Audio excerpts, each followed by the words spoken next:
कांग्रेस विधायक जीशान सिद्दीकी ने केंद्र सरकार पर निशाना साधते हुए एक प्रेस कॉन्फ्रेंस का आयोजन किया, जिसमें उन्होंने भारत सरकार के मुताबिक कोरोना में 4.8 मौतें होने का दावा किया है, जबकि WHO के मुताबिक कोरोना से देश में 47 लाख मौतें हुई है। वहीं मुंबई कांग्रेस युवा नेता जीशान सिद्दीकी ने कहा कि सरकार सही आंकड़ों को क्यों नहीं बता रही और इन मौतों का जिम्मेदार कौन है।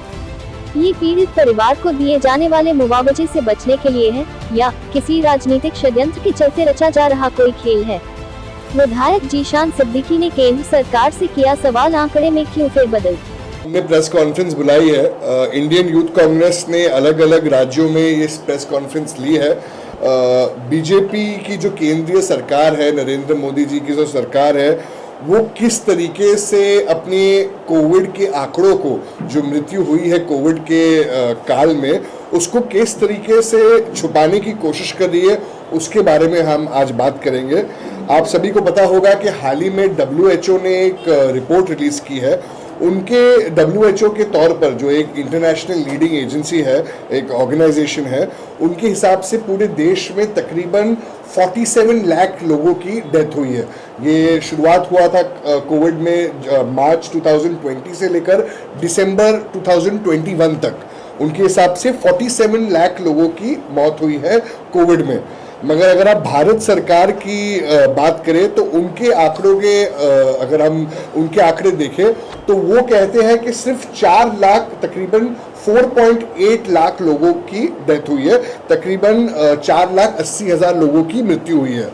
तो हमारी यही मांग है। आपने देखा होगा कि हमारे नेता श्री राहुल गांधी जी ने भी इसके बारे में ट्वीट किया और इसके बारे में मांग की कि ज़्यादा से ज़्यादा मुआवजा कोविड पेशेंट्स को, जिनकी डेथ डायरेक्टली या इनडायरेक्टली कोविड की वजह से हुई है, उनको मुआवजा कम से कम 4 लाख रुपए का मिलना चाहिए उनके परिवार को। फिलहाल मुआवजा कोविड डेथ जब कंफर्म होती है तो भारत सरकार तकरीबन 50,000 देती है, मगर ये और वो भी सिर्फ 4,80,000 लोगों की परिवारों को मिला है, जबकि असल में आंकड़ा कम से कम 47 लाख है। तो कांग्रेस पार्टी की, इंडियन यूथ कांग्रेस की यही मांग है कि सारे 47 लाख लोगों की जो मृत्यु हुई है उनको और उनके जो परिवार है उनको ये मुआवजा कम से कम 4 लाख रुपए का मिलना चाहिए। क्योंकि आज अगर आप देश की स्थिति देख रहे हो तो देश में हर एक चीज़, जैसे महंगाई को लेकर जब भी कोई असल टॉपिक आता है तो उसे कवर करने के लिए भाजपा और नरेंद्र मोदी जी की जो सरकार है वो कोई ना कोई डिस्ट्रैक्शन डाल देती है। जैसे आप मीडिया भी कवर नहीं करे ये लोग, मगर WHO ने जो रिपोर्ट रिलीज की है वो बहुत ही महत्वपूर्ण है कि 47 लाख लोगों की मृत्यु हुई है। इसीलिए हमारी ये मांग है कि सारे 47 लाख लोगों की परिवारों को मुआवजा कम से कम 4 लाख रुपए का दिया जाए। और जब अंतर्राष्ट्रीय ऑर्गेनाइजेशन WHO कह रही है कि 47 लाख लोग मर गए हैं कोविड की वजह से, इतनी बुरी तरीके से भारत सरकार ने कोविड को टैकल किया है। राहुल गांधी जी ने सबसे पहले कहा था कि कोविड आने वाला है और उसको हमें सीरियसली लेना चाहिए, मगर कोविड को इतनी बुरी तरीके से खास कर बीजेपी रूल स्टेट्स जैसे उत्तर प्रदेश में और अनेक स्टेट्स में इतने बुरी तरीके से कोविड को टैकल किया गया है। और उसके बाद आज हम पूरे दुनिया के सामने एक मजाक हमारा बना रहे हैं कि जो एक्चुअल डेथ्स है उसका सिर्फ 10% बता के। तो इसीलिए इसमें राजनीति नहीं होनी चाहिए। और अगर हम अनसक्सेसफुल हुए हैं कोविड में हैंडल करने के लिए तो वो हमें बताना चाहिए, और जो एक्चुअल में डेथ्स हुई है उसके बारे में भी बताना चाहिए, और उनके फैमिलीज को सही तरीके से मुआवजा भी मिलना चाहिए। जैसे राहुल गांधी जी ने कहा 4 लाख रुपए मुआवजा प्रति फैमिली को ज़रूर मिलना चाहिए। इसके बारे में हम इधर बैठे हैं और आपके माध्यम से हम सरकार को बोलना चाहेंगे कि हर एक परिवार को जिसके परिवार में एक डेथ हुई है उनको आप मुआवजा दीजिए और आंकड़ों को छुपाने की कोशिश मत कीजिए। अगर आपके कोई सवाल होंगे तो आप ऐसा क्यों लग रहा है कि आखिर क्यों छुपाया जा रहा है? इस देश में हर एक चीज को छुपाया जा रहा है। अगर आप देखेंगे तो महंगाई होती है या तेल के दाम बढ़ जाते हैं तो कोई और किसी पे इल्जाम डालने की कोशिश करते हैं। हमारी ये जो सरकार है भाजपा नरेंद्र मोदी जी की सरकार, वो अपनी खामियों को छुपाने के लिए आंकड़ों को कम बता रही है। वो बताना चाहती है कि इतनी मृत्यु हुई नहीं है, हालांकि पूरे देश में अस्पतालों की कमी थी, मेडिकल इंफ्रास्ट्रक्चर ठीक नहीं था, लोगों को ऑक्सीजन की किल्लत थी। पूरे देश में हमने देखा है कि इंडियन यूथ कांग्रेस लोगों को ऑक्सीजन दे रही थी, पर सरकार हिल रही नहीं थी। भाजपा के नेता अपने कमरों में अपने घर पे थे।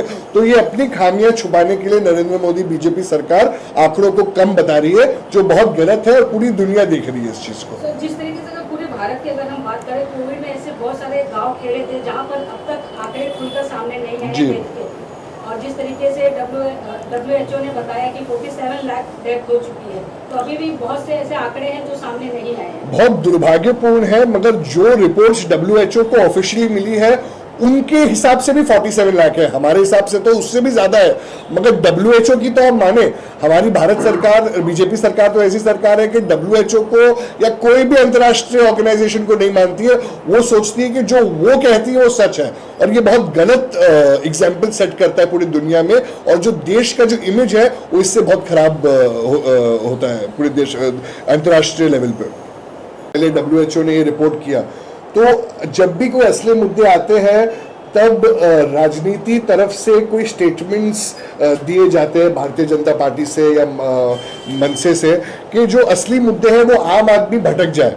अगर आप बात करें कि मस्जिदों के भोंगे के बारे में या कोई भी लाउडस्पीकर, कोई भी धार्मिक स्तर पर लाउडस्पीकर के बारे में, एक प्रथा है जो सालों से चलती आ रही है, और मुझे नहीं लगता है कि अब या आगे जाके ये प्रथा में कोई चेंजेस आएंगे, क्योंकि सालों से जो प्रथा चल रही है वो शांतिपूर्वक तौर पर आगे भी चलेगी और किसी के भी राजनीतिक विवादित स्टेटमेंट से कोई चेंजेस नहीं होगी। हमारे मुंबई पुलिस और महाराष्ट्र पुलिस सक्षम है और हम उन पे पूरा भरोसा करते हैं कि लॉ एंड ऑर्डर मेंटेन होगा, और जो प्रथाएं चलती आ रही है वो चलती रहेगी। नफरत फैलाने वाले बहुत है, प्यार फैलाना जरूरी है इस देश में अभी, और उसे कायम करना बहुत जरूरी है। आप ऐसा बोल रहे हो कि जो परंपरा चल रही है वो ऐसी ही चलेगी आगे, लेकिन राष्ट्रपति ने जो अल्टीमेटम दिया था उसके बाद हम लोगों ने देखा कि काफी मस्जिदों ने अपने जो भोंगे थे वो बंद कर दिए थे, अपने उतार दिए। वो किसी भी स्टेटमेंट की वजह से कोई चीजों पे इफेक्ट नहीं हुआ। जो सुप्रीम कोर्ट कहती है, जो हमारी पुलिस भाई कहते हैं, उस पे पालन होता है, क्योंकि हर एक धर्म लॉ एंड ऑर्डर का पालन करता है। क्या तब वो मुस्लिम हो या वो हिंदू हो या क्रिश्चियन हो या पारसी हो, हम लॉ एंड ऑर्डर को फॉलो करते हैं, किसी के भी विवादित स्टेटमेंट को फॉलो नहीं करते।